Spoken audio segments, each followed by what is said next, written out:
Été alors guidé par Francesco Darelli, a pris contact avec les centres d'études médiévales de l'Université de Montréal, dans le but de planifier et de réaliser conjointement une série d'initiatives célébrant dignement les centenaires en vue. Nous avons décidé rapidement de nous prévaloir des compétences des professeurs de littérature italienne en poste à Montréal, en particulier Dario Brancato de l'Université Concordia et Matteo Soranzo de l'Université McGill.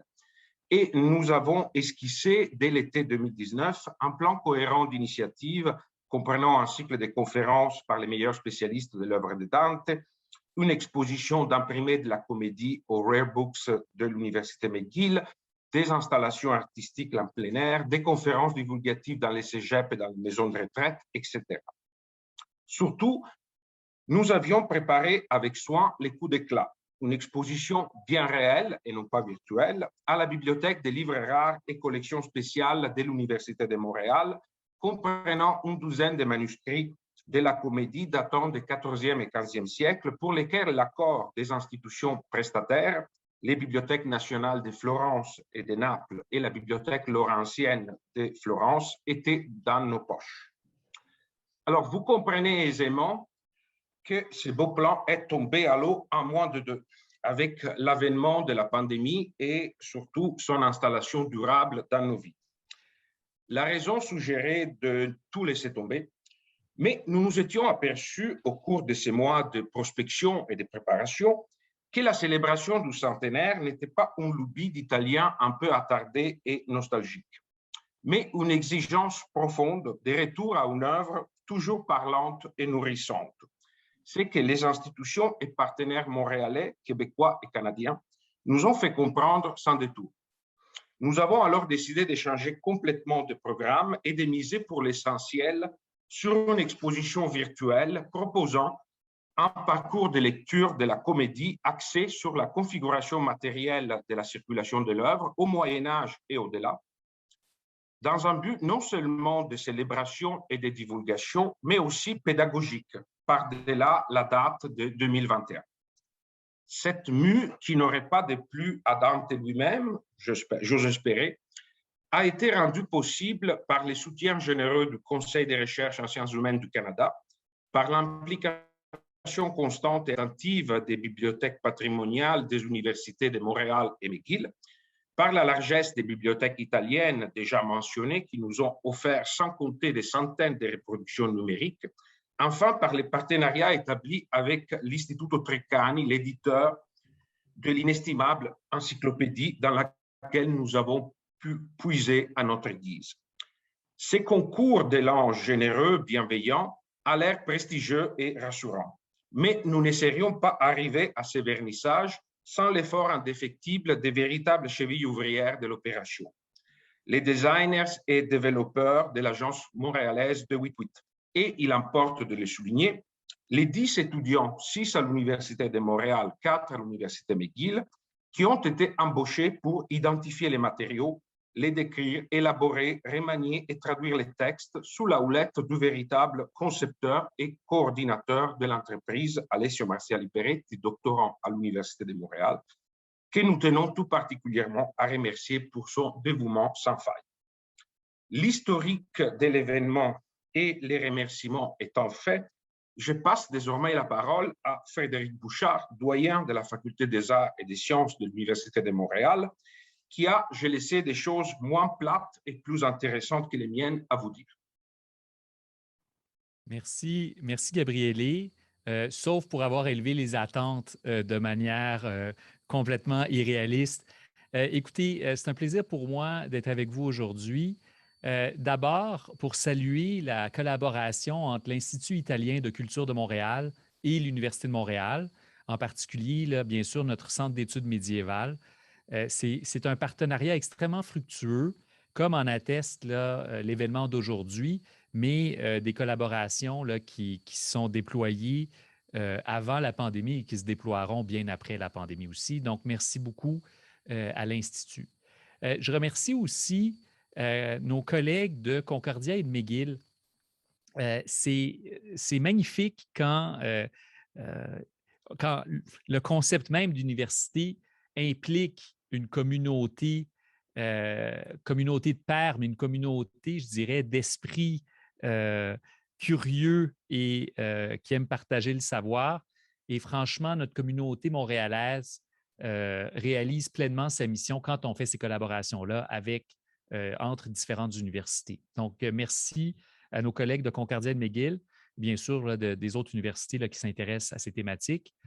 Dans ce cas-ci, c'est vraiment une collaboration, 2 ans et demi de travail qui nous amène à l'exposition. J'ose à peine dire le nom parce que je baragouine en quelques mots plusieurs langues, pas l'italien. Et je dois y remédier parce que c'est une honte personnelle qui frise là, la faille morale. Mais l'exposition d'aujourd'hui, je tiens à le souligner, est disponible sur le site web divinalingua.it, donc divinalingua.it. Donc, je vous invite là à profiter de cette exposition au-delà là, de cette inauguration. Je suis content aussi d'être ici parce que ça me permet de dire quelques mots sur le Centre d'études médiévales. Donc, il a été créé à la Faculté des arts et des sciences en juin 1994 et, bien sûr, c'est évident, a comme fonction d'assurer la vitalité des études médiévales à l'Université de Montréal.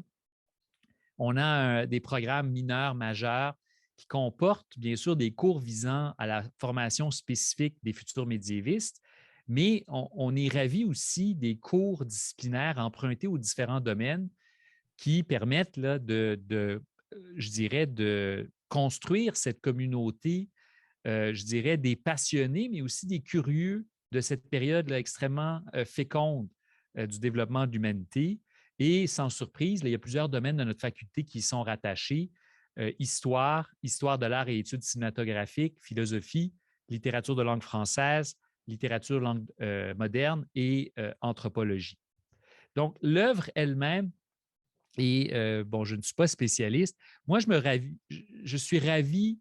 Les anniversaires sont importants. On a plusieurs historiens, donc on comprend tous, je dirais, l'opportunité stratégique ou instrumentale des anniversaires parce que ça donne une raison de parler d'un thème. Mais je suis philosophe, donc vous me permettrez une digression moins instrumentaliste. Les anniversaires, que ce soit nos anniversaires familiaux ou les anniversaires d'une œuvre, à chaque fois, c'est comme si on se donnait l'occasion de nous rappeler que nous sommes des êtres humains. En fait, c'est « je suis encore un être humain ». C'est peut-être ça. N'importe qui participe à un anniversaire, il y a une espèce de communion pour l'autre qui dit « je suis encore être humain » et ça mérite célébration. Pour une œuvre, c'est d'autant plus vrai parce que ça nous permet en plus de nous connecter à l'expérience humaine qui est étrange parce que différente de la nôtre, mais essentiellement la même que la nôtre. Donc, c'est particulièrement vrai avec la comédie de Dante. Oui, 700 ans, ça se fête, bien sûr, mais ce qui est fascinant, c'est à quel point, je dirais, la comédie de Dante, oui, à cause des inquiétudes et des anxiétés de notre moment, je dirais, à la limite, est plus d'actualité qu'il y a 10 ans. Donc, la comédie a une pertinence sans cesse renouvelée et elle est interprétée à l'aune de son moment de lecture. Mais je dirais que cet anniversaire est particulièrement précieux pour nous de pour revenir à cette œuvre, de célébrer que nous sommes encore des êtres humains et d'essayer de comprendre, est-ce que nous sommes si différents des êtres humains qui avaient des grandes peurs et des grands espoirs lors de l'écriture de la Divine Comédie là, entre 1303 et 1321. L'influence de Dante, bien sûr, est indéniable. De par les thèmes, bien sûr, dont il a traité, on parle bien sûr de rédemption. Rédemption ne semble pas un thème aussi à la mode qu'il devrait être, mais franchement, ça reste, selon moi, le problème existentiel de l'heure, qu'on soit croyant ou non. Mais c'est en fait un conte personnel, un traité sur les vertus humaines et je dirais avant l'heure une œuvre de science-fiction ou de fantasy si vous préférez. Mais il y a vraiment ici quelque chose de une littérature spéculative qui n'existait pas à l'époque et qui l'a aidé à fonder. Son enfer, bien sûr, influence toujours notre vision de la vie après la mort. C'est quelque chose de terrifiant de penser que nos craintes exprimées, décrites, construites il y a 700 ans n'ont pas tant que changé que ça. On parle moins des 7 cercles ou des 7 péchés capitaux, mais l'enfer de Dante est encore parmi nous. Bien sûr, l'œuvre de Dante a inspiré des générations d'écrivains, de sculpteurs, de peintres, de musiciens, de réalisateurs, des créateurs de bandes dessinées. On pense bien sûr à Botticelli et Dali, mais aussi compositeurs Tchaïkovski ou pour les amateurs de science-fiction plus récente, si vous regardez Marvel ou les X-Men, ou bien sûr Dan Brown, on voit les traces, on ne dira pas que c'est du plagiat, mais on voit, disons, les traces d'inspiration chez Dante qui sont indéniables, sans parler, bien sûr, de nombreux jeux vidéo, certains comme Dante's Inferno chez Electronic Arts, mais d'autres avec des références plus ou moins cryptiques.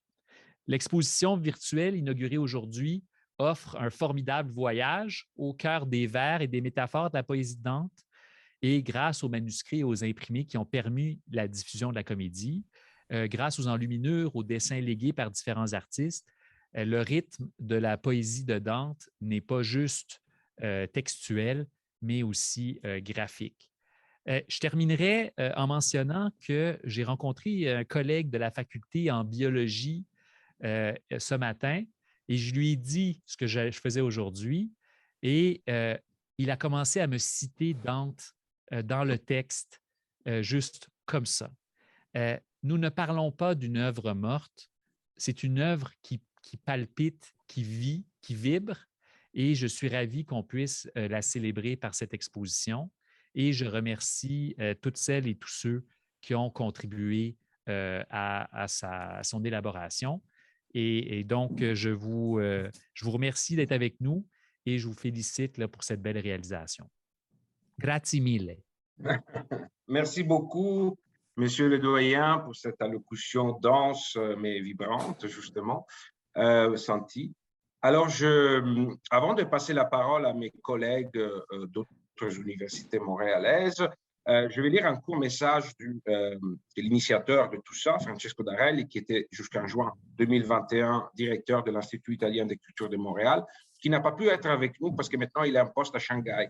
Donc, disons comme ça, c'est un horaire un peu compliqué, hein, d'accord? En plus, il était en mission, mais il tenait à nous dire cela. L'exposition virtuelle que nous inaugurons est le fruit d'une collaboration à la fois heureuse et durable entre l'Institut italien des cultures de Montréal et des prestigieuses institutions universitaires de la ville, les centres d'études médiévales de l'Université de Montréal, l'Université McGill et l'Université Concordia. Elle est aussi le fruit d'une amitié de longue date avec les professeurs Gabriele Giannini, Matteo Soranzo et Dario Brancato, devenus au fil des dernières années les piliers de la promotion de la culture italienne à Montréal, auquel je souhaite exprimer ma profonde gratitude. Si notre projet ambitieux et planifié, mais funesté par l'urgence sanitaire, est arrivé à bon port et peut être inauguré aujourd'hui sans retard particulier, c'est grâce à la vigueur et au dévouement d'une équipe de jeunes chercheurs canadiens et italiens guidés par notre maître d'œuvre, Alessio Marziali Peretti. C'est à ces collaborateurs et collaboratrices admirables que je dédie le présent aboutissement dans l'espoir que l'exposition reflète les rêves et les désirs d'un monde qui existe réellement et qui place au centre de ses intérêts un bien immatériel et transversal tel que la culture. Merci. Je passe maintenant la parole, après ces beaux mots, à Dario Brancato de l'Université Concordia, professeur de littérature italienne à l'Université Concordia, qui a participé depuis le début, comme je l'ai dit, à notre entreprise. Bon, je remercie Gabriel et je remercie tout le monde pour être ici aujourd'hui. Et en fait, ce que Gabriel et Monsieur le doyen ont dit, en fait, rend ma tâche beaucoup plus facile. Donc, je suis ravi d'être ici et de voir qu'il y a quand même pas mal de participants aujourd'hui à cette initiative. C'est vraiment les fruits, comme M. Ledoyen et comme Gabriel ont dit, d'une très stricte collaboration entre les universités de Montréal. Donc, les projets qu'on présentera aujourd'hui, c'est vraiment les fruits d'un travail qu'on a fait en collaboration et avec beaucoup de contraintes dues à la pandémie et dues à des autres situations contingentes. Mais on est très heureux d'avoir ces projets ici présents et tangibles, même s'il y a un projet virtuel. Et deuxièmement, je veux dire une autre chose à propos du site Internet qui n'est pas seulement un outil qui est dû à qui est en fait juste un conteneur de données. C'est aussi un outil très important du point de vue pédagogique. Et en fait, j'invite les étudiants, les étudiantes qui sont ici, qui se sont connectés aujourd'hui à regarder ce site parce que c'est vraiment un outil très moderne, très à pointe, qui mélange la technologie et aussi des contenus très pointus et qui va être vraiment un outil très valide pour pas seulement l'apprentissage de la littérature du Moyen-Âge, mais aussi pour ceux qui veulent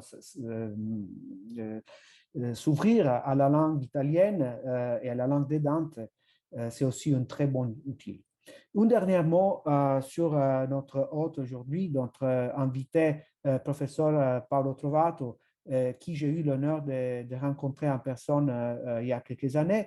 Et donc, je suis vraiment très heureux de l'avoir aujourd'hui comme notre invité. Et donc, ça sera vraiment une opportunité pour développer la collaboration entre les institutions universitaires de Montréal, l'Institut italien de culture et aussi les institutions italiennes. Et là, je termine et je vous remercie pour votre patience. Merci beaucoup, Dario, pour tes mots. Tu as bien fait de remarquer l'utilité pédagogique qui, en plus, est à long terme, en fait, de notre exposition. En plus, ici, il y a beaucoup d'enseignants, je vois, des langues italiennes. Et donc, on s'adresse aux enseignants et enseignantes.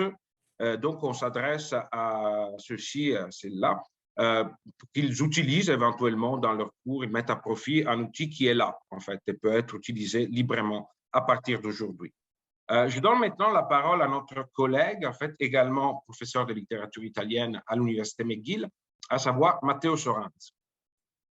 Bonjour tout le monde. Merci beaucoup, Gabriel. Merci pour être venu ici. Je suis vraiment heureux de voir que ce projet qui nous accompagnait pendant la pandémie est finalement arrivé au moment de vernissage. Je voulais partager avec vous deux découvertes que je me suis rendu compte qui sont émergées dans le travail qui s'est réuni dans la préparation du site Internet. Chaque fois qu'on enseigne un cours sur Dante Alighieri ou chaque fois qu'on relit la Divine Comédie, on apprend quelque chose de nouveau et en travaillant dans la catalogation du matériel que vous pouvez regarder dans le site Internet, je me suis rendu compte comme l'aspiration individuelle qui s'est matérialisée dans la Divine Comédie a réussi à survivre avec le travail collectif des illustrateurs, des copistes, tout le monde, les petits maîtres qui étaient engagés dans la transmission et circulation de cette œuvre. Une transmission qui continue jusqu'au 19e ou 20e siècle et aujourd'hui. Donc, je me suis senti à partager le travail de générations de petits maîtres qui ont contribué à la fortune de la Divine Comédie. Une autre chose que j'ai appris dans ces mois de travail, c'est comme Dante un symbole, un grand poète pour la culture italienne, mais aussi un poète qui est très connu dans la culture anglaise, française. Donc, c'est l'étude de la Divine Comédie, ça nous permet de traverser les langues et les cultures. Surtout en explorant les fonds de la Special Collection de l'Université McGill, on s'est rendu compte comme au 19e siècle, la Divine Comédie de Dante était les livres de chevet de William MacDonald, Frederick Griffin, Francis McLennan, Lawrence Land et les autres amateurs, pas de spécialistes, qui ont trouvé comme solace et beaucoup à apprendre dans la comédie de Dante. Donc, un travail collectif, un travail qui nous permet de traverser les barrières des langues et des cultures différentes. Donc, je suis comme Dario Macado très curieux et honoré d'écouter professeur Trovato et sa conférence. Donc, je laisse la parole à Gabriele Giannini pour la continuation de cet événement. Merci beaucoup et bonne journée, bonne continuation. Merci beaucoup, Matteo. Reste avec nous, bien entendu. Comme l'a annoncé Matteo et comme l'a annoncé Dario également, pour rehausser notre rendez-vous d'aujourd'hui et avoir des nouvelles de l'édition critique de la comédie en voie d'achèvement, nous avons pensé d'inviter Paolo Trovato de l'Université de Ferrare, que nous remercions vivement d'avoir répondu avec enthousiasme.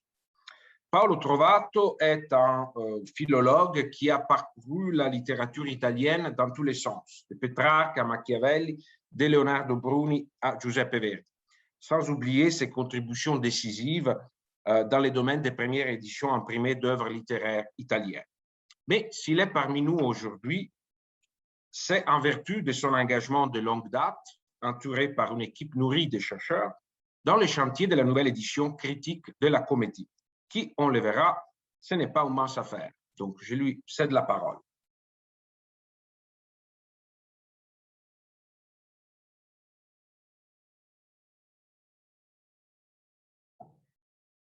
Merci d'abord au comité d'organisation de cette exposition virtuelle. Je suis ravi de cette invitation. Avant de commencer, je tiens également à remercier Francis Carlo Randini, qui a traduit mon texte en français.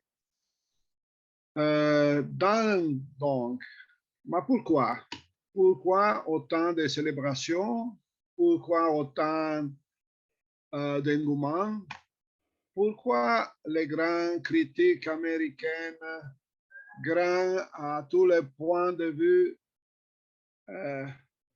Harold Bloom, a-t-il inséré Dante dans son Western canon?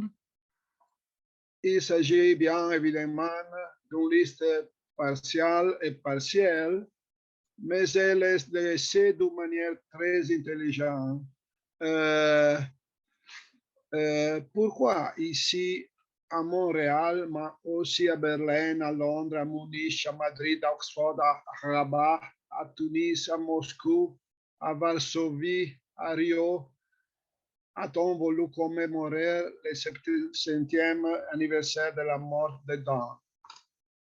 On l'a fêté partout dans le monde et partout en Italie aussi, où cette année, une célèbre marque de glace industrielle a mis sur le marché des glaces qui s'appelle Enfer, Purgatoire et Paradis. Il s'agit d'Algida qui fait partie du groupe Unilever, c'est-à-dire les 60% du marché italien de la glace. Pourquoi Dante est-il encore très actuel, même si, bien évidemment, son actualité change d'une culture à l'autre? Elle a des résonances différentes d'une culture à l'autre. Je n'ai pas encore terminé mes questions. Ce ne sont pas, bien entendu, des questions rhétoriques. Ce sont des vraies questions et certaines d'entre elles demeurent sans réponse. Pourquoi, selon Eric Auerbach, Dan aurait-il inventé son public? C'est-à-dire, pourquoi aurait-il élargi de manière considérable le public de la littérature italienne en langue vulgaire du XIVe siècle? Autrement dit, pourquoi autant de succès? Un succès fou et presque immédiat. Nous pouvons essayer de répondre à ces dernières questions en comparant n'importe quel extrait de la Divine Comédie avec n'importe quel texte poétique, lyrique ou narratif du XIIIe et du début du XIVe siècle. L'écart esthétique est incontestable. La supériorité de Dante est évidente. L'originalité de l'histoire, la nouveauté de la langue, la densité littéraire et rhétorique. Le réel et la politique font irruption de manière soudaine et violente dans l'œuvre. Il suffit de penser, par exemple, aux stars de l'époque telles que Paolo et Francesca, ou bien aux gens de pouvoir, aux grands traîtres comme l'insupportable Asso d'Este, ou encore aux papes corrompus et corrupteurs comme Boniface VIII, et des mâles impies, les pasteurs parjurés des plus laides œuvres, aussi dans la traduction d'André Pézard. C'est le pape français Clément V. D'où le succès immédiat de la Divine les succès immédiats de la Divine Comédie, dont témoignent, entre autres, les nouvelles de Franco Sacchetti. Je pense, par exemple à une nouvelle où un ânier répète les vers de la Divine Comédie pendant son travail. Pour inciter son âne, il insère entre un vers et l'autre le mot Harry, c'est-à-dire who, aidant en personne l'accuse d'estropier son poème. Codesto Harry non vi misi io. C'est pas moi qui a inséré ce who. D'où aussi le nombre impressionnant de manuscrits qui ont survécu, plus de 800. Un chiffre qui n'a pas d'égal dans aucune tradition manuscrite médiévale en langue moderne. Les manuscrits du XIIIe ou XIVe siècle qui conservent les poèmes de l'école sicilienne et du Deutsche Stil Novo se comptent sur les doigts d'une main. La tradition manuscrite du roman de la Rose est composée de moins de 200 témoins. La Commedia suscite tout de suite un très grand intérêt et la demande à l'époque est tellement élevée qu'elle peut être comparée à celle des livres en latin nécessaires pour la liturgie, comme les évangiles ou la vie des saints. Et il ne faut pas oublier qu'à cette époque-là, ceux qui n'allaient pas à la messe étaient considérés des hérétiques. En suivant ces liens, vous pouvez consulter la très longue liste de tous les manuscrits de la Divine Comédie qui renvoie aussi aux manuscrits numérisés.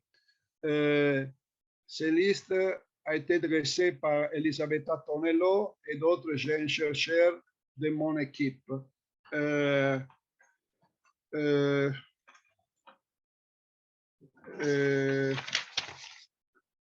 Si l'on admet qu'on a perdu 90% des manuscrits du XIVe et XVe siècle, ce qui est tout à fait vraisemblable, on peut supposer que 7000 manuscrits de la Divine Comédie ont circulé en Europe pendant ces 2 siècles-là.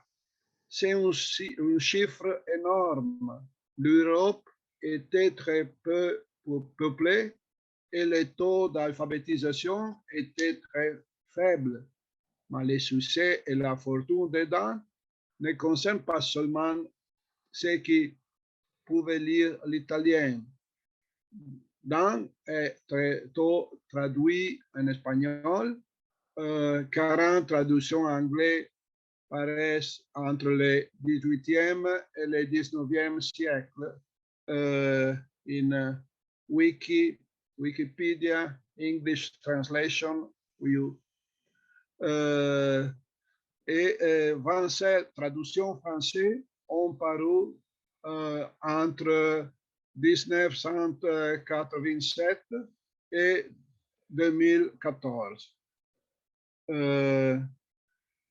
On a récemment calculé qu'on publie une moyenne de 7 articles sous-dentés par jour, c'est-à-dire 2500 articles par an, à savoir une production qu'aucun dentiste ou dentophilo pourrait lire ni assimiler.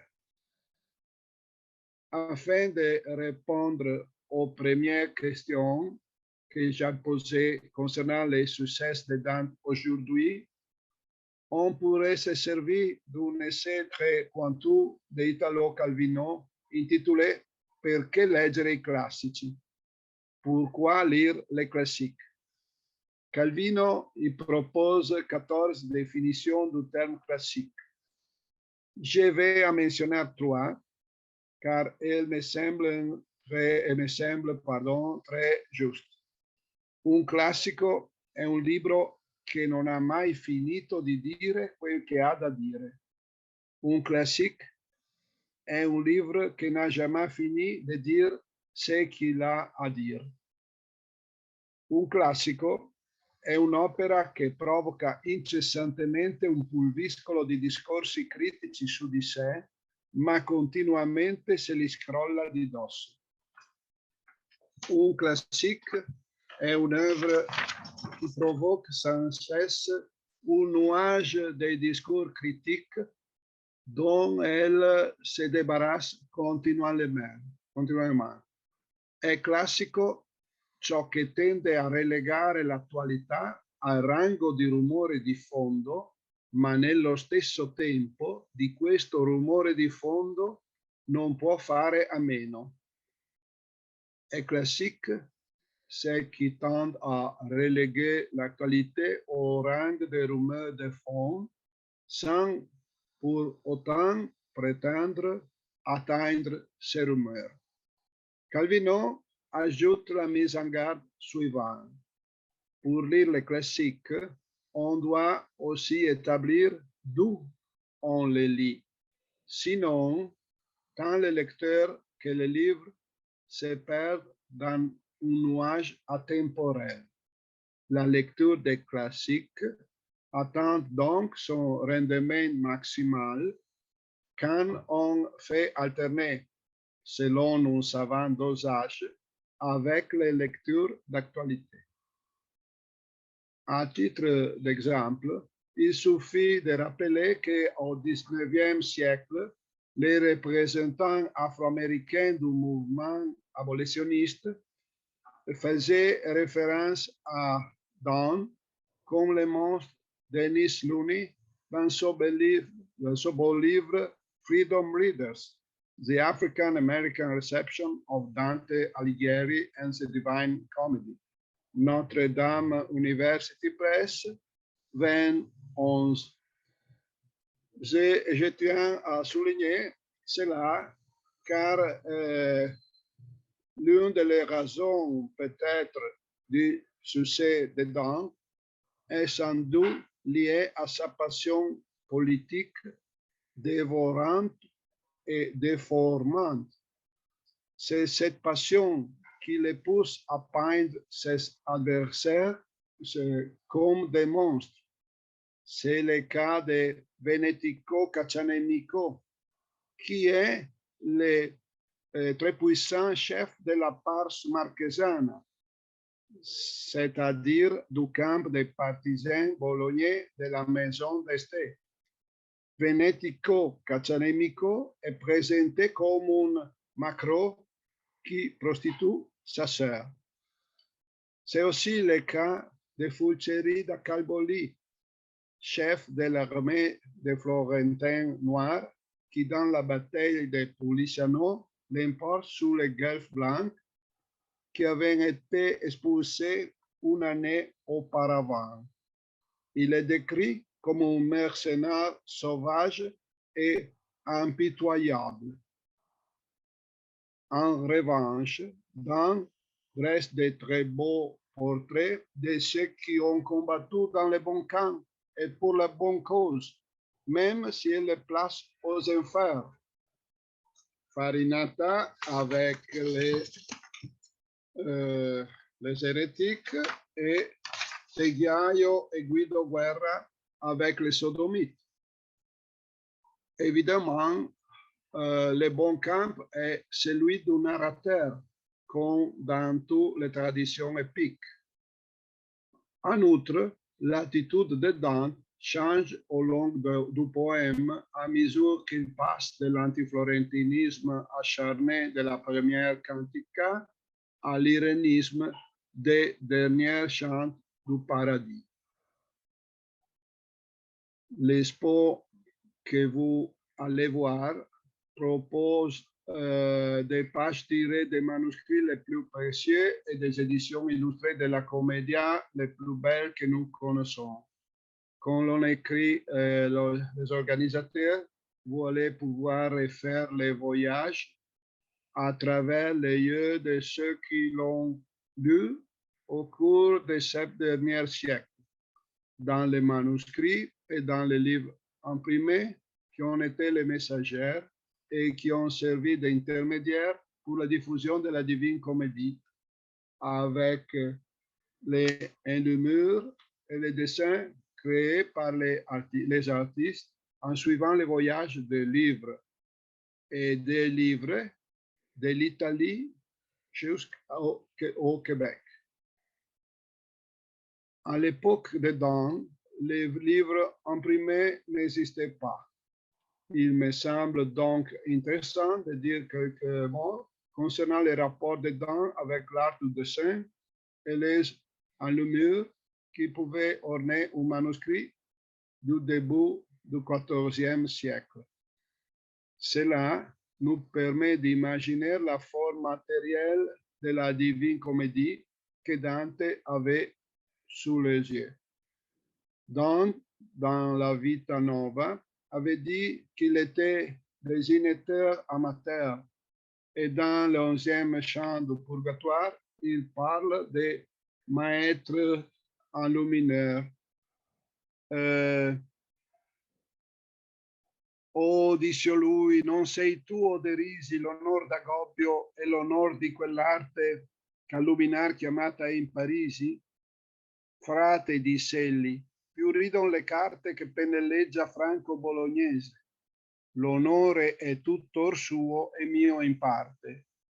Ben non sarei io stato sì cortese mentre che io vissi per lo gran disio dell'eccellenza ove mio cor intese. Di tal superbia qui si paga il fio, etc., etc. C'est un lieu textuel très important car l'exemple de l'Orgueil puni est donné par un enluminé de la fin du XIIIe siècle, Oderisi d'Agubbio, qui reconnaît d'avoir été dépassé par un contemporain de Dante, c'est-à-dire Franco Bolognese. On ne sait pas grand-chose de la vie de Dante. Pourtant, Giuseppe Idizio et Mirko Tavoni ont avancé des arguments très convaincants qui nous poussent à croire qu'entre 1304 et 1306, Dante a passé une année au moins à Bologne. Malheureusement, aujourd'hui, nous ne pouvons pas établir avec certitude quels sont les enluminures réalisés par Franco. Pourtant, grâce aux témoignages les historiens de l'art ont identifié Franco comme l'un des chefs de file du secondo style, la seconde manière de l'allumure bolognaise. Odorisi étant bien évidemment les représentants du primo style, la première manière, qui date d'avant Giotto et qui était basée sur l'usage de très peu de couleurs.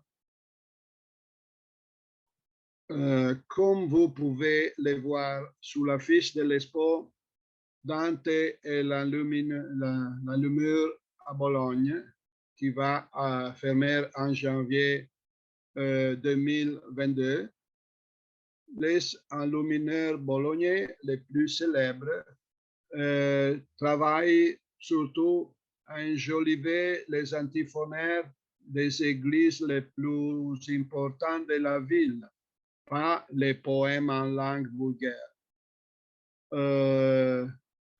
L'étude de la tradition manuscrite de la Divine Comédie que j'ai menée avec mon équipe pendant les 20 dernières années nous amène à croire que la version finale de la Divine Comédie, celle que Dan avait sous les yeux, était très proche des codes Urbinate latin 366, qui est conservé à la Bibliothèque Vaticane et qui a probablement été réalisé à Bologne. C'est fini de copier en mars 1352. Je vous montre la première page de ce code. En bas, vous pouvez voir le blason de Montefeltro, l'écriture en littera textualis, l'organisation de l'ensemble et la mise en page, très sobre, rappelle les livres universitaires de l'époque. Mais bientôt, quelques années après la mort de Dan, la situation est très différente. Et la fantaisie visionnaire et le réalisme violent de Dan vont devenir l'un des sujets les plus répandus dans les enluminures, comme le montre la belle expo virtuelle de Montréal, qui propose, entre autres, des pages extraordinaires tirées des manuscrits les plus célèbres de la Bibliothèque Laurentienne et de la Bibliothèque nationale de Florence et de Naples. Je vous remercie pour votre attention et je vous souhaite une bonne visite. Merci beaucoup, professeur Trovato. C'était vraiment dense et vibrante, en fait, comme l'allocution du doyen, mais vraiment, en fait, ça nous a épanoui, en fait. Alors, comment dirais-je, on va profiter de votre présence pour vous poser des questions, hein, d'accord, pour soulever des questions aussi. Je rappelle seulement, en fait, qu'au Québec, c'est les moments du dîner. En Europe, c'est les moments de l'apéritif, des fois. Donc, n'hésitez pas à continuer de nous suivre. Il suffit d'enlever la caméra, en fait, pour qu'on n'entre pas dans votre vie, en fait. Mais n'hésitez pas à continuer de nous suivre. Donc, je vais céder la parole à ceux ou celles qui auront des questions à poser à M. Trovato. Il suffit de lever la main par les biais, en fait, des petites émoticônes que vous avez en bas à droite, hein, et puis je vous donnerai la parole dans l'ordre. Est-ce qu'il y a des questions que vous voulez poser? Autrement, je vais faire la première, M. Trovato, comme ça pour briser la glace un peu. On sait qu'une nouvelle édition d'un poème comme la Divine Comédie est aussi une reprise en main de l'étude d'une tradition manuscrite. Hein, vous l'avez bien montré, en fait, avec l'exemple, effectivement, du manuscrit de la Bibliothèque Vaticane. J'imagine aussi que vous avez des nouvelles balises, en fait, des nouveaux jalons pour ce qui concerne vraiment la première diffusion de la comédie. Hein. C'est-à-dire que pendant longtemps, on a fait des hypothèses à cet égard. J'imagine que les nouvelles études auxquelles vous vous êtes donné avec votre équipe sur la première tradition manuscrite de la comédie, encore tôt dans la première moitié du XIVe siècle, vous donnent des nouvelles perspectives en fait sur la, disons comme ça, toute première diffusion de la comédie par les manuscrits, probablement partielle. Oui, mon français parlé, c'est terrible. Non, mais c'est pas grave, on vous comprend, même moi. J'essayerai, si vous voulez, de parler français. Autrement, je pourrais parler en italien et vous en faites la traduction. Bon, la grande... les grands la novità, les nouveautés de la reconstruction de mon équipe, c'est que la énorme traduction manuscrite florentine, qui est la plus ancienne, c'est tout à fait inutile. Et les manuscrits les plus importants sont les manuscrits du nord de l'Apennine, les manuscrits bolognaises de Bologne, les manuscrits de Ferrara principalement. Et c'est bizarre configuration n'est pas du tout bizarre parce que dans les morts à Ravenna, c'est-à-dire très proche de Bologne, mais Ravenna, il était une ville très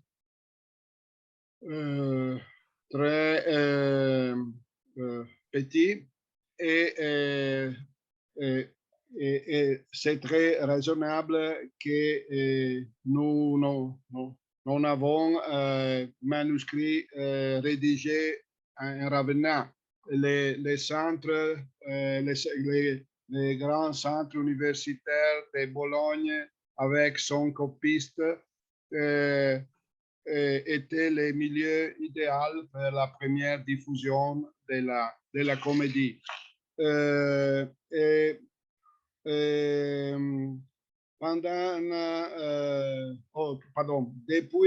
Depuis 15 ans de collation de tous les manuscrits de la comédie, 580 manuscrits.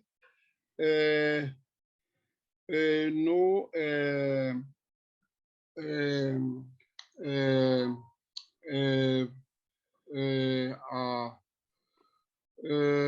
il faut choisir 11 manuscrits qui sont les plus importants. Il y a una comédie plutôt différente de l'édition traditionnelle. Un paradoxe de sa nouvelle impostation de problème, c'est que les manuscrits du Septentrion préservent des formes du florentin du temps de Dante, de l'époque de Dante. Par exemple, les formes de imperfetto, amavano, credevano, che c'est un archaïsme florentin, o forme telles que capraia, primaio, ternaio, et pas Ternaro, Cavrara, qui sont très curieusement les formes qu'on lit dans la tradition florentine, mais ne sont pas du tout formes florentines, mais sont formes de septentrion d'Italie. L'explication, c'est que les manuscrits florentins dérivent du manuscrit septentrional, mais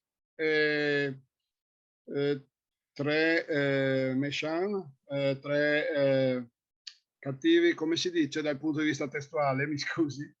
On dit plutôt pauvre ou bien peu fiable, en fait. Des pauvres qualités textuelles. Et bien sûr, le problème, c'est très délicat parce qu'il y a aussi des formes septentrionales qui ne sont absolument dedans. Mais j'espère que vous avez une première information sur... Oui, très bien. Merci beaucoup, M. Trovato. D'ailleurs, notre public ne va pas être épaté par cela, en fait, par la tradition importante qu'il y a au nord des Apennins et pas à Florence. Parce que, comme vous le savez, on lit la chanson de Roland grâce à une copie anglaise, en fait, faite en Angleterre. Et puis, s'il n'y avait pas celle-là, qui est conservée à Oxford, on les lirait par des remaniements italiens d'un siècle et demi plus postérieur. Donc, comment dirais-je? La grande idée de Giorgio Pasquali de l'importance aussi en philologie des arts latérali en italien. Oui, des aires latérales, des aires périphériques, en fait. Oui, c'est ça. Parfait. Est-ce qu'il y a d'autres questions adressées à M. Trovato? N'hésitez pas, hein? Même les étudiants. Oui, Matteo, je te donne la parole. Oui, bonjour, merci beaucoup pour la présentation vraiment illuminante. C'était vraiment très intéressant. J'avais une question. Est-ce qu'il y a des différences entre la nouvelle édition critique et l'édition de Petrocchi qui vont changer l'interprétation de certains passages de la Divine Comédie?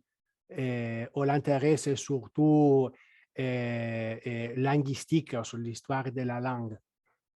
Oh bien, la comédie a suscité l'intérêt des philologues, des commentaires. Quand il a été très soudain. Après la mort de Dan, son fils rédigeait un commentaire en 1322.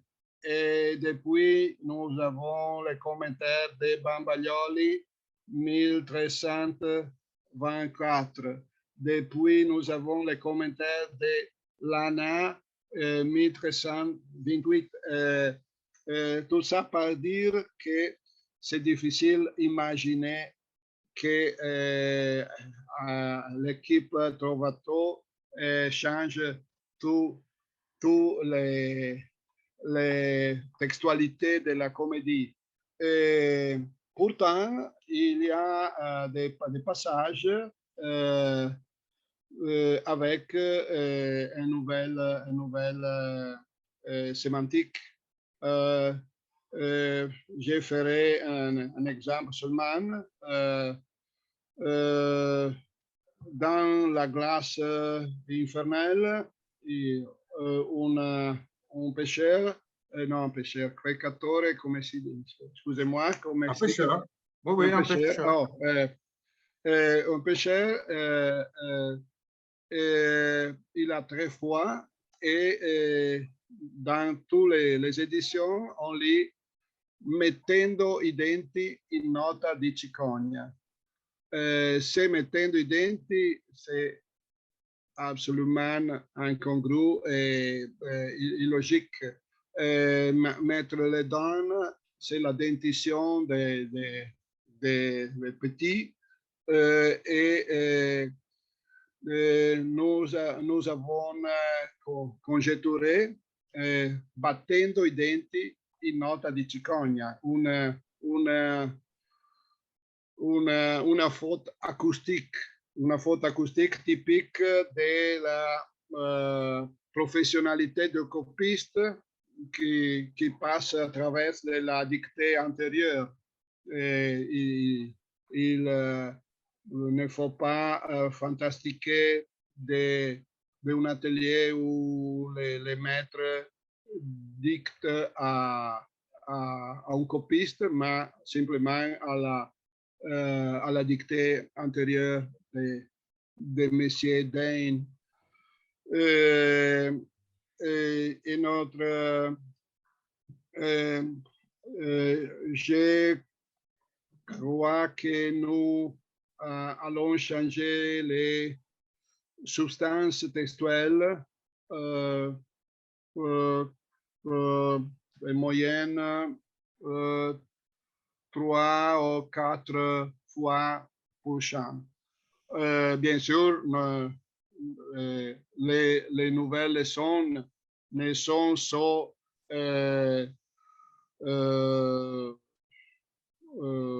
révolutionnaires que l'exemple que je viens de faire. Merci beaucoup, c'était très éclairant, la cigogne. Alors, est-ce qu'il y a d'autres questions à l'adresse de M. Trovato? Non, je ne vois pas. D'accord. Ah, Dario, je te donne la parole. Oui, pardon. Merci beaucoup encore pour la présentation. C'était vraiment très éclairant.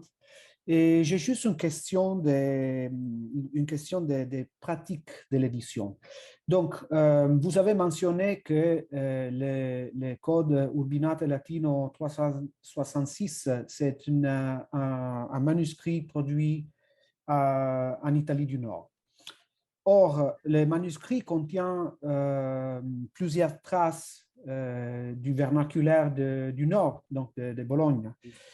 Et dans certains cas, comme vous avez dit, il y a des traces d'archaïsme florentin, mais pour tous les autres cas, qu'est-ce que vous avez fait dans votre équipe pour résoudre les problèmes de l'enduit linguistique, de la patina linguistica en italien?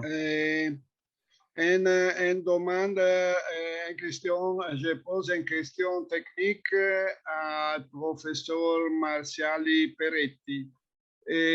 C'est possible pour moi de présenter une page? Oui.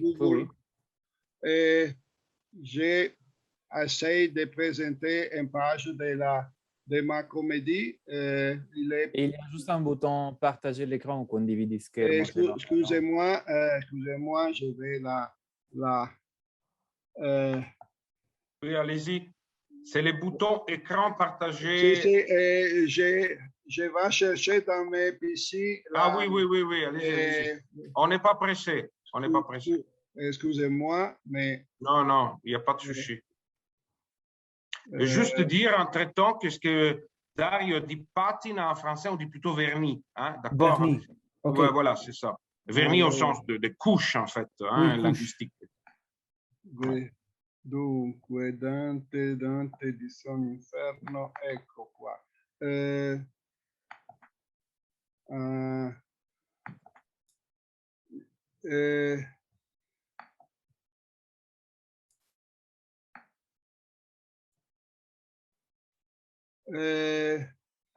J'ai ouvert une page de ma édition.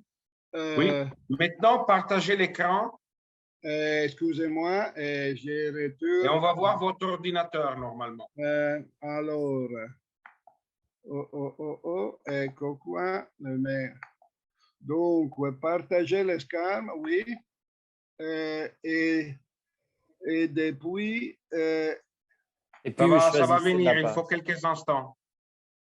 Et vous devez quand même choisir la page que vous voulez visualiser parmi le choix qui vous est présenté. Donc, cliquez 2 fois. Deve scegliere la pagina che... Ah, parfait. Super.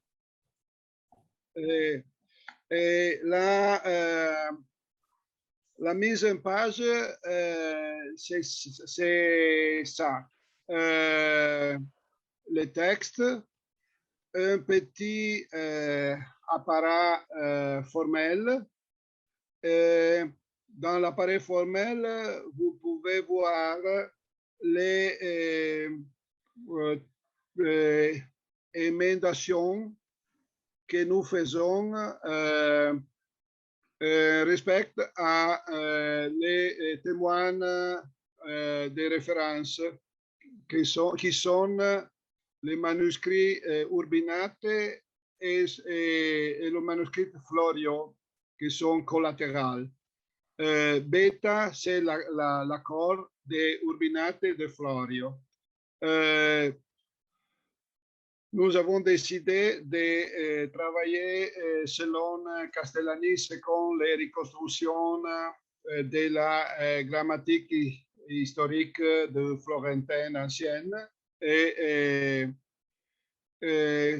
donc, Camino, c'est une émendation, mais c'est intéressant de voir que dans les premières 8 vers, il y a besoin de plusieurs émendations.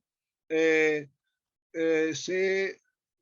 part de l'édition, c'est un appareil traditionnel de la substance, de la variation de substance. Et enfin, nous avons discussion de les choix de l'éditeur à la manière de Barbi, éditeur de la Vita Nuova, ou à la manière de Petrocchi.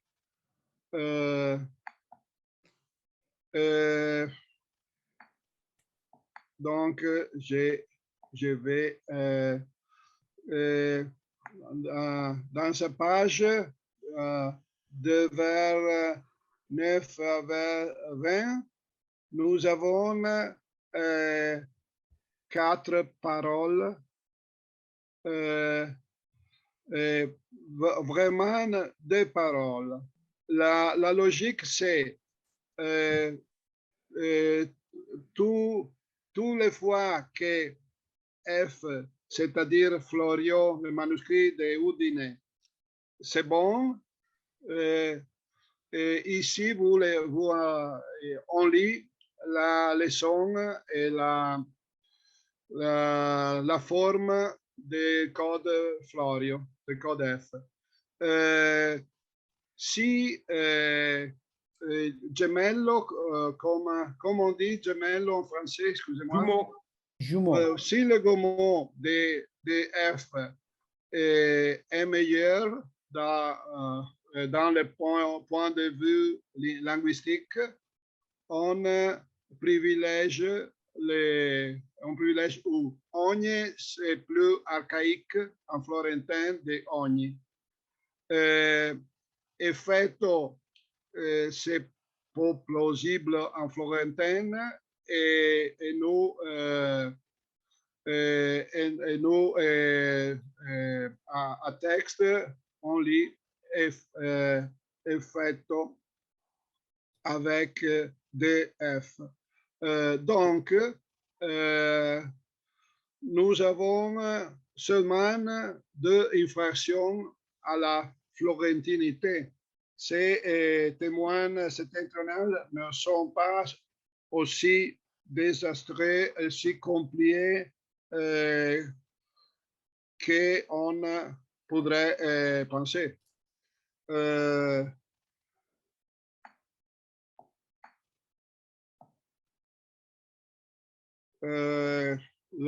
La notation, c'est de sa manière. Il pronome I, qui dativo singolare, altrove anche accusativo, ora dilego, ora si normalizza. Se Petrocchi recte è banalizzato in ligli. con effetto ipermetrico. C'est l'explication du fait que seulement deux témoins ont IFU, cortège et IFU, et le reste de la tradition plus genuine est l'omission ou des autres variantes. Merci beaucoup, c'est très clair en fait ce que vous nous avez illustré.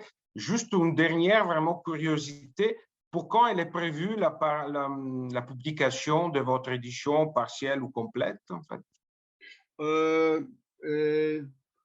Nous travaillons,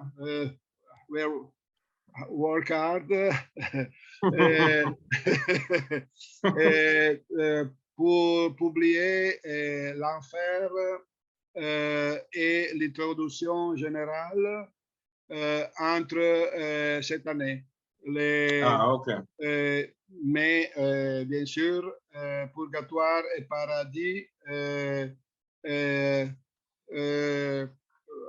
il faut attendre 2023. D'accord. Bon, ben c'est une belle annonce que vous nous faites. Nous aurons quelque chose à acheter de sérieux pour Noël, alors, probablement. Ouais. Hein? Ouais. C'est ça. Très bien. Je vous remercie de tout cœur, M. Trovato. En fait, nous sommes vraiment heureux de vous avoir accueilli puis de vous avoir entendu et surtout ce que vous nous prospectez est d'un grand intérêt. Maintenant, je vais passer la parole à notre cher Alessio pour une visite guidée de l'exposition. Alors, la visite guidée est virtuelle parce que l'exposition est virtuelle, mais c'est un peu comme si on était dans une belle salle, en fait, muséale, et que nous nous laissions accompagner à travers, en fait, à travers l'exposition. Donc, je cède la parole à Alessio. Je ne sais pas si on a une autre question, peut-être, parce que je vois une main levée. Ouais. Oui, j'avais une question par rapport à M. Trovato. La langue vulgaire qu'on lit d'habitude dans les livres de la Divina Commedia, c'est la langue originale de Dante. Celui qui l'a montré tout à l'heure, c'est la version bolognaise. Je viens de comprendre. C'est ma question. C'est une bonne question. Bien sûr, en absence d'un autographe, nous sommes en gré d'établir avec toute exactitude la langue d'un auteur. Mais la commedia, c'est un texte poétique et le système de la rime, c'est un très grand indicateur. Indicateur, ouais. Et on peut penser que nous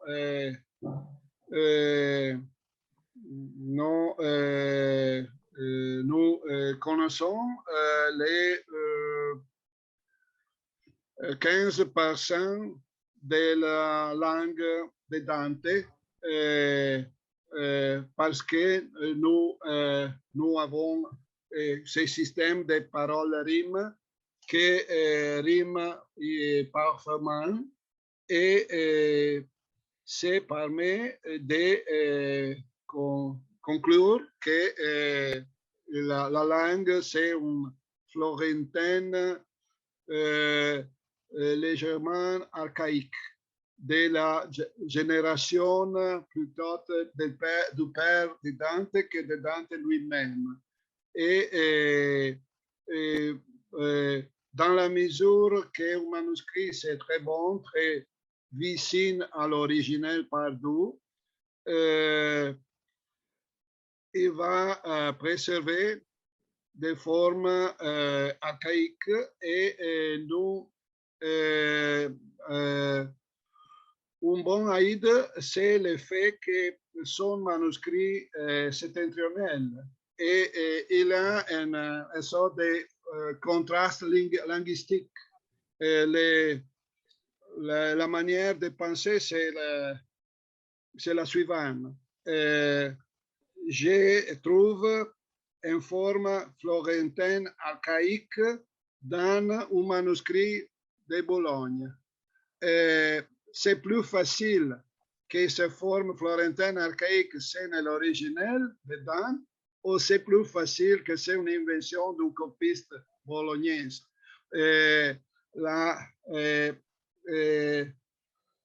À différence de la question que j'ai posée à le début de ma causerie, sa question, c'est purement rhétorique.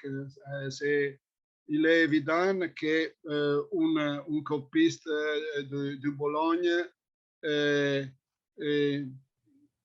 il ne peut être responsable du florentinisme archaïque, mais qu'il reflète, il va réfléchir, excusez-moi, les langues de le texte qu'il a devant son yeux. Je m'excuse de mon horrible français. Je lis. Non, ne vous inquiétez pas. Le français. On vous comprend très bien.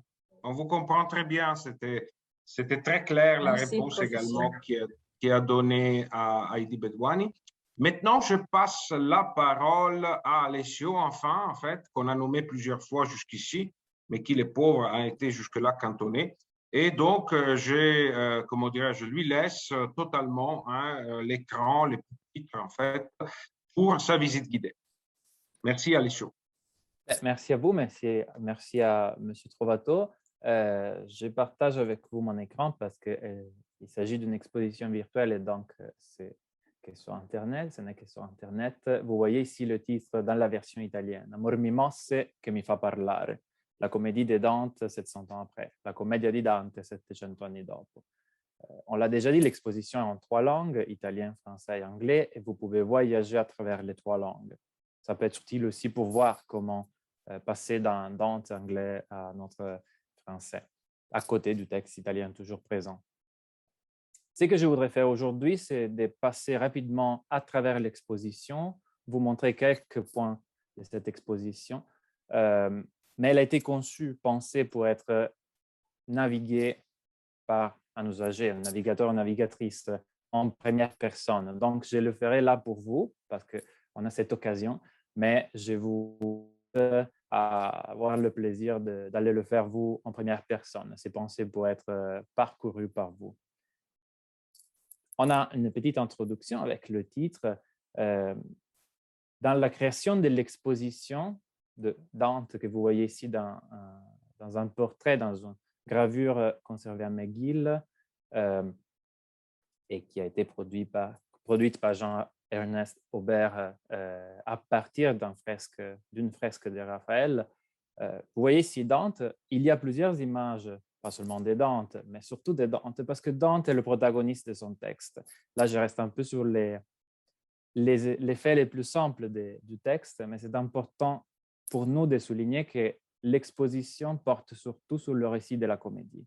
Et donc, vous pouvez voyager avec Dante, commencer le voyage, accompagner Dante à travers les 3 royaumes de l'au-delà qu'il traverse, l'enfer, le purgatoire et le paradis. On a plusieurs niveaux de lecture du texte, il y a plusieurs niveaux de sens et de signification. Nous avons choisi de nous attarder surtout sur le niveau littéral, donc de vous raconter, de vous accompagner dans le récit, dans la narration de la comédie. Donc, là, je ne passe pas le temps à vous lire le texte, vous avez moi qui vous présente un peu, mais je vais parcourir rapidement l'exposition pour passer, comme le montre un peu cette enluminure en pleine page, à travers l'enfer. Vous voyez l'abîme au centre, qui arrive jusqu'au centre de la Terre, ici marqué par des flammes rouges. Lucifer est au centre de la Terre, bloqué, Lucifer, le diable. Et de l'autre côté de la planète, la montagne du purgatoire, qui est sortie quand l'enfer a été créé par la chute de Lucifer. Donc, un abîme d'un côté et une montagne de l'autre. En enfer, on trouve les âmes des damnés. Au purgatoire, on trouve les âmes qui se purifie en attente de pouvoir monter au paradis, d'être parfaite et monter au paradis. Et dans cette représentation du manuscrit Banco Rari 215 de la Biblioteca Nazionale Centrale de Florence, vous voyez aussi un peu du paradis, c'est-à-dire le ciel bleu qui entoure la terre. Mais cette représentation ne s'attarde pas trop sur la question du paradis. On va y arriver. Rapidement, je vous amène, on le fait en descendant, mais vous pouvez le faire en plusieurs manières. Je vous amène en enfer, en italien encore, on laisse tout espoir tandis qu'on rentre. Et pour vous lire les premiers vers de la comédie, juste pour les entendre à un vernissage sur une exposition numérique. Et donc, je vous cite rapidement le texte, les premières lignes de l'enfer. Nel mezzo del cammin di nostra vita mi ritrovai per una selva oscura, che la diritta via era smarrita. Hai quanto a dir qual era e cosa dura è sta selva selvaggia e aspra e forte, che nel pensier rinnova la paura. Tante amara che poco è più morte. Ma per trattar del ben chi vi trovai, dirò delle altre cose chi vo scorte. I non so ben ridir come vi intrai, tant'era pien di sonno a quel punto che la verace via abbandonai. Et vous pouvez rapidement changer de langue, passer au français et revoir le texte en français. Je fais un petit zoom pour vous aider à le lire. Au milieu du chemin de notre vie, je me retrouvais par une forêt obscure, car la voie droite était perdue. À dire ce qu'elle était, chose dure, cette forêt féroce et âpre et forte qui ranime la peur dans la pensée. Elle est si amère que mort l'est à peine plus. Mais pour parler du bien que j'y trouvais, je dirais des autres choses que j'y ai vues. Je ne sais pas dire comme j'y entrais, tant j'étais plein de sommeil en ces points, où j'abandonnais la voie vraie. Je m'attarde un moment juste pour soulever deux questions que vous pouvez voir à l'intérieur de l'exposition, tout au long de l'exposition. Dante est au milieu du chemin de sa vie, se retrouve dans une forêt obscure et la voie droite est perdue. Les premières trois lignes. Dans ces trois lignes, il nous dit que celle qu'on va lire, et dans ce cas-ci traversée dans ce site Internet, c'est une expérience d'un individu. Je me retrouvais. C'est une expérience qui commence avec un danger. Il est dans une forêt obscure, donc pas dans une situation de tranquillité, de sécurité, mais dans une situation de péril. Et il est non pas au milieu de sa vie, mais au milieu de notre vie. Avec un seul adjectif possessif, notre, il nous invite à participer à son voyage, à participer à son expérience humaine. C'est notre vie, mais c'est son voyage. Nous faisons avec lui ce voyage en l'accompagnant. Mais surtout, il nous amène à l'intérieur de son texte en tant que lecteur et lectrice. Et c'est ça aussi qu'on a essayé de faire avec cette exposition, de vous conduire, accompagner à travers la comédie de Dante. C'est un texte, vous le savez, qu'il faut lire non seulement à un niveau, mais aussi à plusieurs niveaux, surtout celui allégorique. Je m'attarde juste sur le fait qu'il commence en disant que la vie est comme un chemin, et il est au milieu de ce chemin. Mais peu après, que la voie droite était perdue. Et donc, il y a un personnage, un Dante, personnage qui traverse une forêt obscure et qui a perdu la voie. Mais il y a aussi une expérience humaine, métaphorique, allégorique, l'humanité toute qui se retrouve perdue.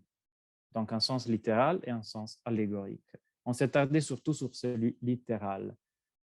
Passer l'enfer, on rentre, donnez-moi le temps de déplacer, on rentre en enfer. Je le fais à travers le menu de navigation, mais vous pouvez le faire en descendant. Voici la porte de l'enfer.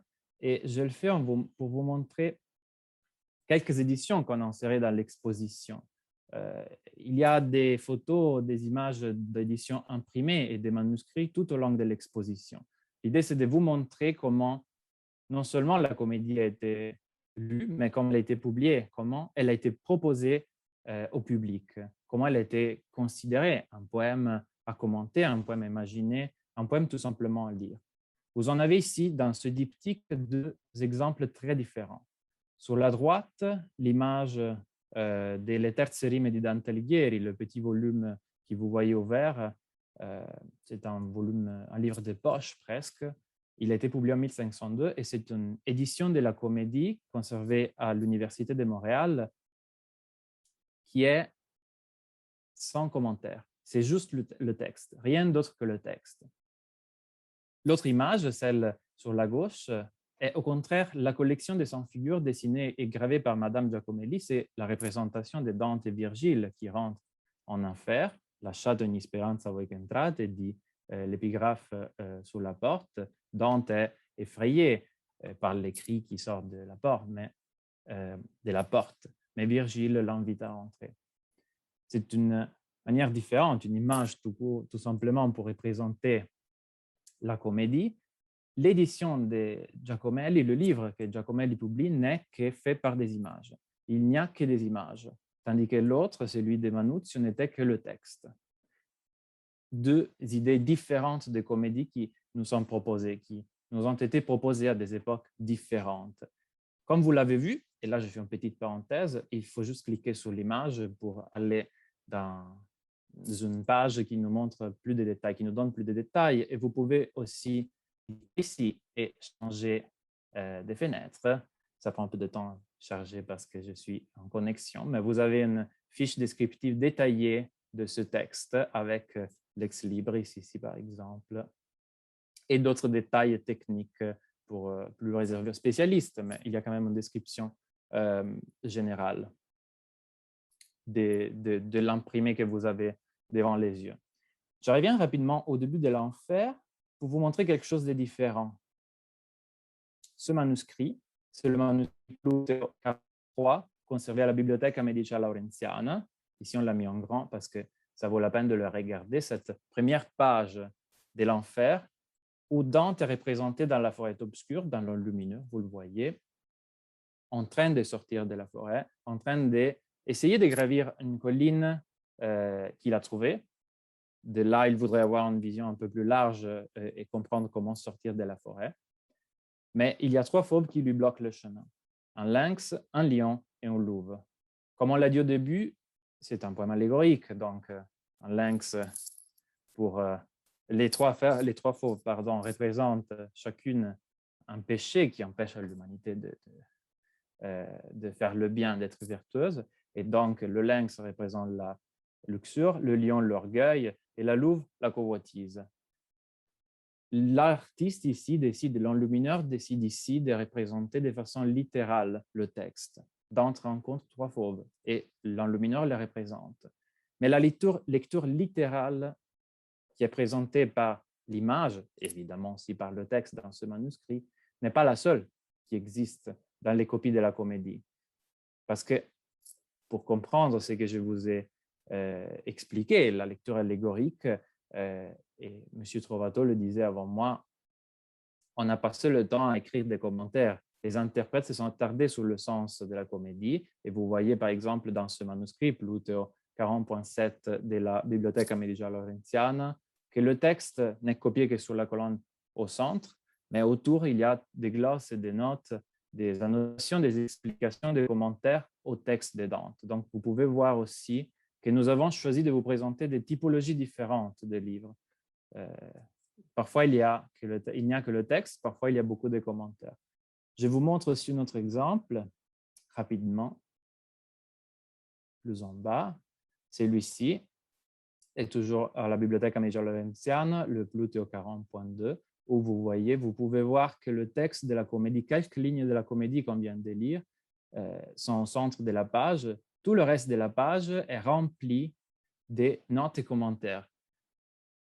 Ce manuscrit ne propose pas juste le texte, mais il propose aussi une interprétation spécifique de ce texte, ou même plusieurs interprétations. Parfois, les commentaires de plusieurs auteurs sont présents dans le même manuscrit. Je vous en montre un autre parce qu'il est très beau, conservé à la Biblioteca Nazionale Centrale de Florence. Il y a un manuscrit de grande taille, d'un grand format. Et aussi, dans ce cas, vous pouvez voir que le texte de la comédie n'est copié qu'au centre. Et tout le texte plus en petit, en module mineur, qui encadre le manuscrit, qui encadre la page, qui encadre le texte poétique, est beaucoup plus important. Et c'est là que vous trouvez beaucoup des informations qui nous permettent d'interpréter le texte. Chaque ligne a mérité dans ce manuscrit plusieurs lignes d'explication. Chaque mot a eu besoin de plusieurs ligne d'explication.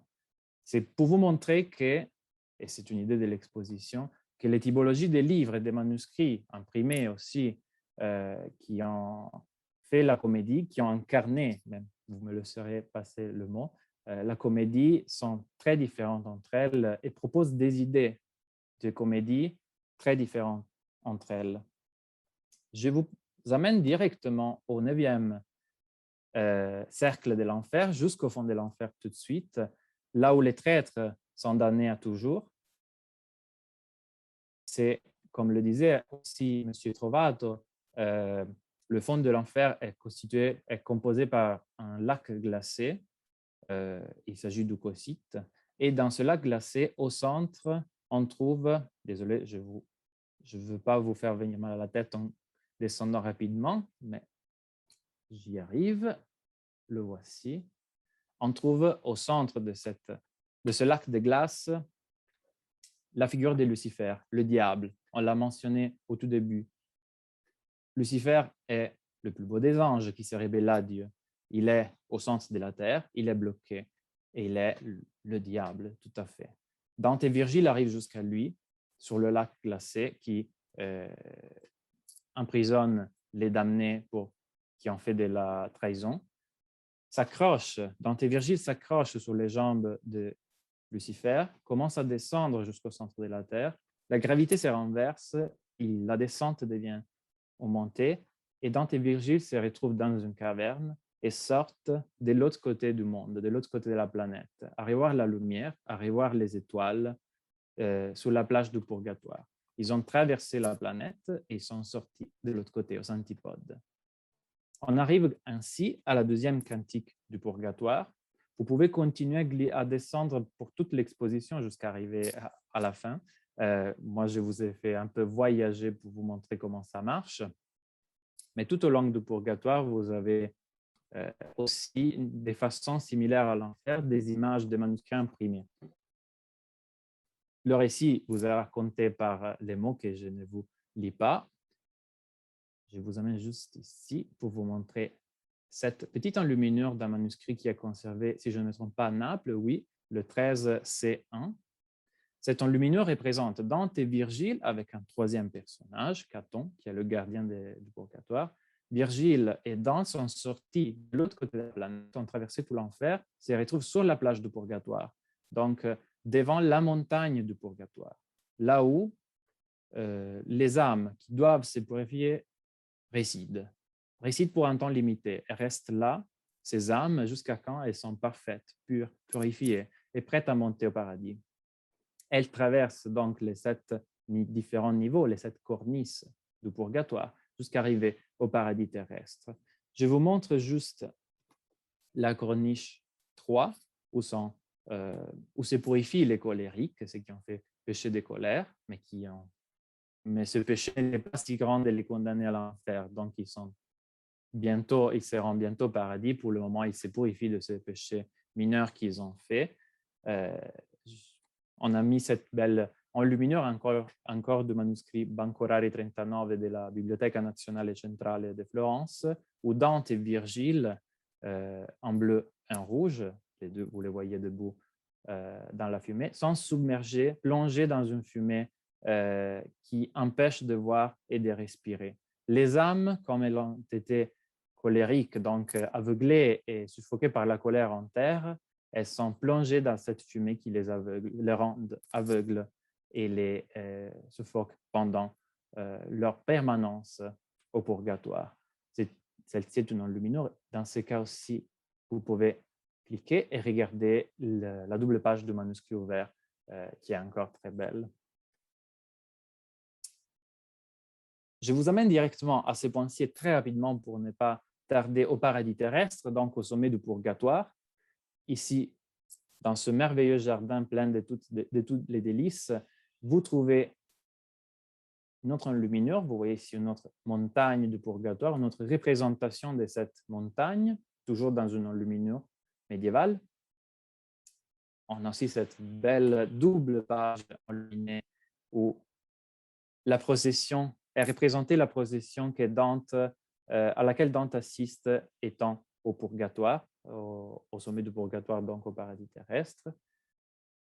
Mais je voulais vous montrer surtout cette image. C'est encore une enluminure tirée du manuscrit Plute 40.1, dans laquelle Dante, habillé en bleu, avec l'âme d'Estas qui accompagne Dante dans la dernière partie du purgatoire, se retrouve devant la vision plus belle pour lui, du moins cet auteur, c'est-à-dire la vision de la femme qu'il a aimée et qui était morte très jeune. Il s'agit de Béatrice, maintenant bien heureuse au paradis, qui apparaît dans une couronne de fleurs et elle sera le guide de Dante pour la dernière partie du voyage. On a traversé l'enfer et le purgatoire avec l'âme de Virgile. C'est Béatrice qui guide, qui accompagne Dante jusqu'au paradis. Et je vous amène donc à la conclusion du purgatoire pour monter au paradis, le royaume qui n'a qu'amour et lumière pour confins.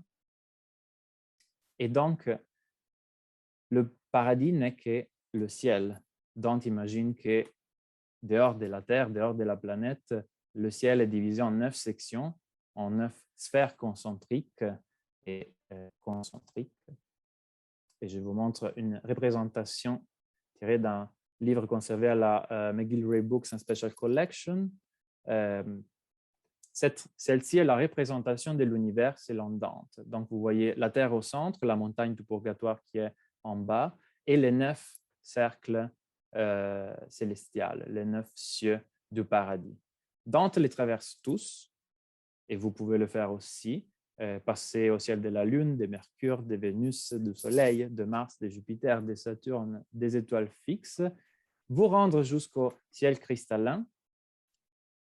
On est encore au paradis. Regardez les hiérarchies des anges du paradis, parler avec quelques âmes des bienheureux et bienheureuses, et finalement sortir de l'univers matériel vers l'univers métaphysique, là où réside Dieu. Vous êtes en empyrée. L'empyrée est donc en dehors de l'univers sensible, de l'univers matériel. Et c'est ici que Dante fait l'expérience ultime, c'est-à-dire regarder, contempler plutôt la figure de Dieu. Dante est vivant, donc c'est un peu compliqué pour lui de voir Dieu, mais il le fait quand même, il essaye quand même, il a du mal à se rappeler de ce qu'il a vu, il a du mal à décrire ce qu'il a vu, mais à ce propos, il y a des images qui nous viennent à l'aide. On a conclu cette exposition avec cette belle gravure de Gustave Doré qui imagine Dante et Béatrice devant les hiérarchies angéliques, mais aussi devant le point central lumineux qui est Dieu, formé de ces 3 cercles. Mais cela, vous le savez, et je vous laisserai le plaisir de le voir en autonomie. Celle-ci, à la fin de l'exposition, le voyage de Dante est fini aussi, mais il recommence parce que la mission prophétique qui a été donnée à Dante, donc d'écrire sa comédie, de rapporter tout ce qu'il a vu dans l'au-delà, commence quand la comédie se termine. Et donc Dante rentre sur Terre, écrit sa comédie, et c'est ce poème qu'encore aujourd'hui nous lisons. Je vous laisse avec cette petite image qui voulait représenter une stylisation de la vision de Dieu. À vous de voyager à travers l'exposition. Ce n'est que je vous ai fait voir quelques morceaux.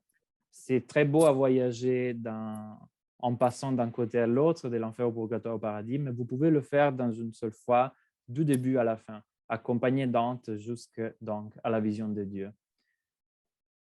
Avec ça, je dirais que j'ai terminé. Je vous laisserai le plaisir de le faire vous-même. Entre-temps, la nuit est tombée en Italie, donc vous me voyez beaucoup plus sombre. Je rentre aussi en finale. Et en vous remerciant tous et toutes d'être ici, je donne la parole à M. Giannini. Merci beaucoup, Alessio, de cette visite en fait très parlante.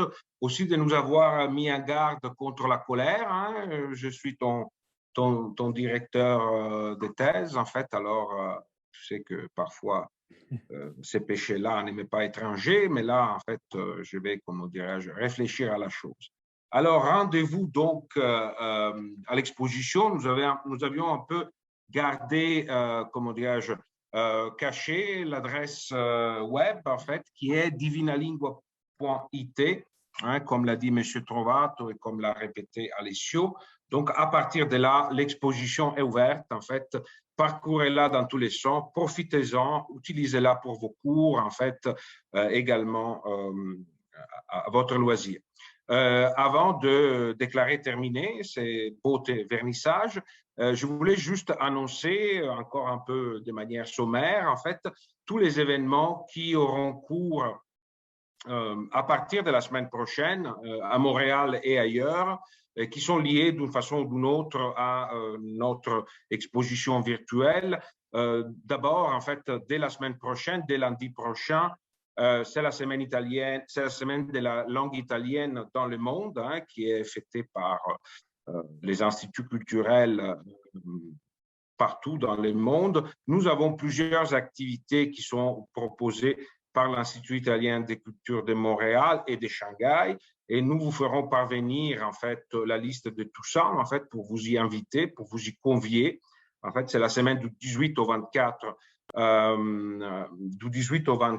octobre.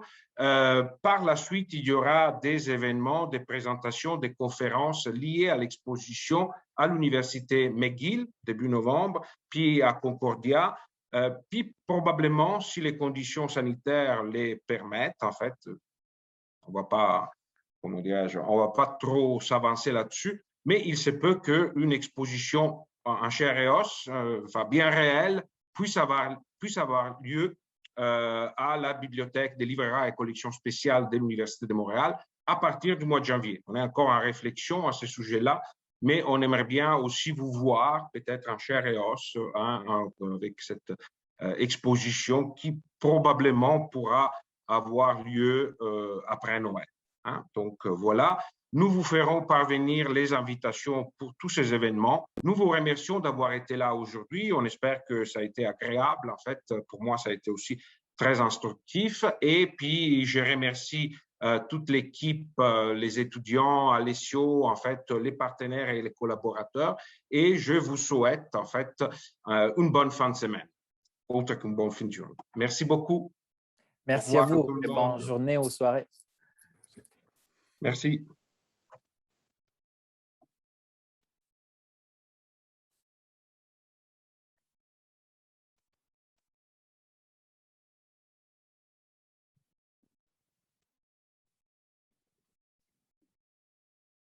Salut Jean-Marc.